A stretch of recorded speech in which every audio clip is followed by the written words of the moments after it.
Hello, welcome to another Little Box of Crochet Technique video.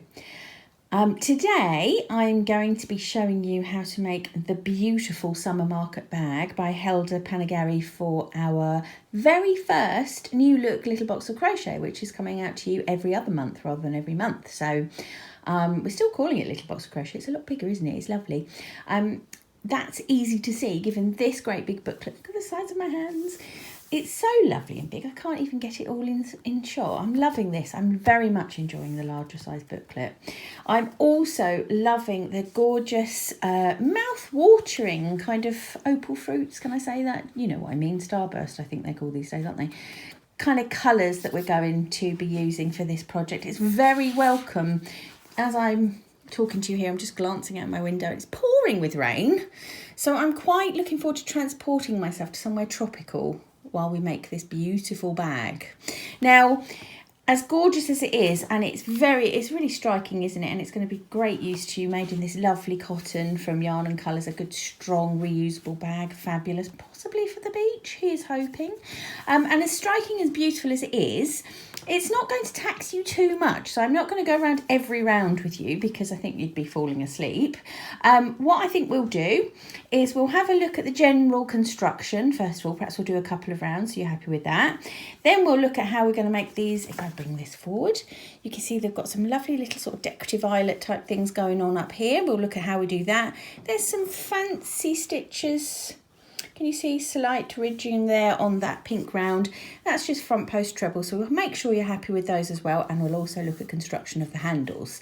So we won't go on for hours and hours because who wants that? You just want to be making this and enjoying it and filling it up and shopping or going to the beach or whatever. But hopefully, if there are any little bits in there that are going to trip you up, we'll cover them off in this video and you will be, or these videos, you'll be happy, happy, happy. Let's get started. Okay, so we're going to start by having a look at the basic construction of the bag. So it's made a big square, really, made up of beautiful, like I said, juicy colours. We're starting with pesto in the middle and then we're moving on to pepper. It's quite a closed design, obviously, because we don't want things falling through holes when we're making a bag. So it's made completely of trebles and just a couple of chain spaces in the corner to give you that corner there. And if I just show you the pattern quickly, picture from the pattern, you can see all the way up to round 11 we're just making this beautiful square pattern. So it's a standard construction, nothing too complicated. So let's just have a look at a couple of rounds just so we can make sure we're happy and familiar with how that's going to work.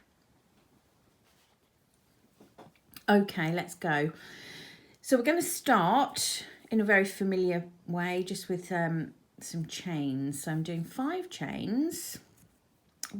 Fingers and thumbs. I'm nervous. I don't know why. I don't know what to say to you. So I've done 5 chain. I'm going to join it together with a slip stitch. This is all familiar, I would imagine. And we're going to obviously work into the little ring that we've just made. La, la, la, la. I can't even show you. Look, I'm terrible. Rubbish. It is there. It's there. Look, come on. Come on, Emma. Right.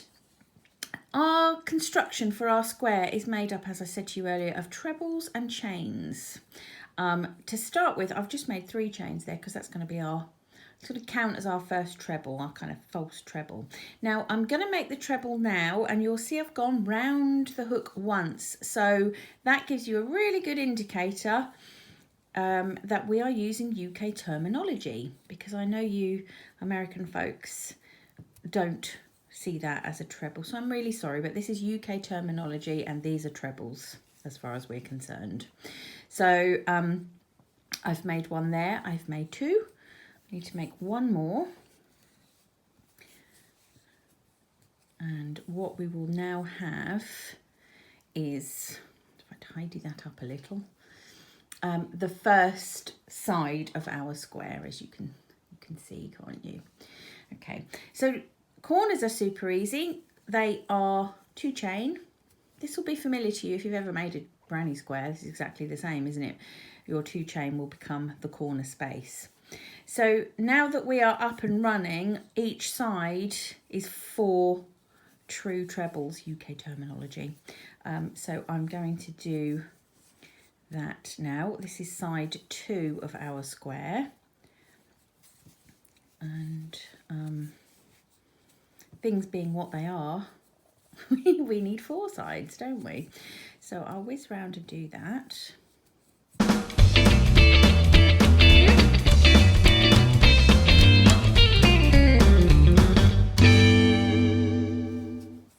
Okay, there we are at 3 sides. You still with me? You fast forwarded. Busby will tell me you'll have fast forwarded by now. But if you're still here, hi, we're on our last side. Oh, see, as soon as I said that, messed it right up. Let's try again. Last side. I'd like to tell you it's going to get better than this, but truthfully, I don't know if it is. I'll try, but we just don't know, folks. So come with me, it's raining. What else are you going to do? Right, penultimate, we like that word in this house. Penultimate treble and ultimate treble, there we go. So I have now made sort of wonky-ish 4 wonky-ish sides, and so far 3 corners. So let's put our last corner in, 2 chain, 1 and 2, and join with a slip stitch into the top of that 3 chain that we started with, just to close this round. Now then, we are working rounds in different colours at the moment, which you know what that means. That means we've got to fasten off, and horrible as it is, and as hypocritical as I am for telling you, please sew your ends in as you go. You know I always do it, just because there's quite a lot of colour changes and nobody wants to be sewing ends in when they could be happily making handles. So I'm going to fasten off, sew in this end, and we're going to make a start immediately on round 2. Okay, before I go, let's have a look at actually fastening off, because in our book there is a tip which says always pull, cut yarn through the same stitch to the back side for a smooth finish. Now I've tried several ways to interpret that, and this is the one that I think works best. Please could you interpret it your way, if you prefer to do it how you find it to be best. This is how I've interpreted it. Let me know what you think. So I've secured with a slip stitch, as you know, and now I have cut the yarn. So I'm actually just going to pull that yarn through thus. So it's not fastened off or anything yet, it's just kind of looped through the last stitch. Then I'm going to put my hook from back to front through the work. Oops, I've split the yarn. Let's try that again. And I'm going to just grab that end that we've just cut and pull it through to the back. Right, so when you look like that, it is a really smooth finish there, isn't it? It looks lovely. So then I'm just going to turn over and sew that end in. And you can see, like I said, it's really smooth. What do you think? Is that how you interpret it? It's a lovely finish. Let me know.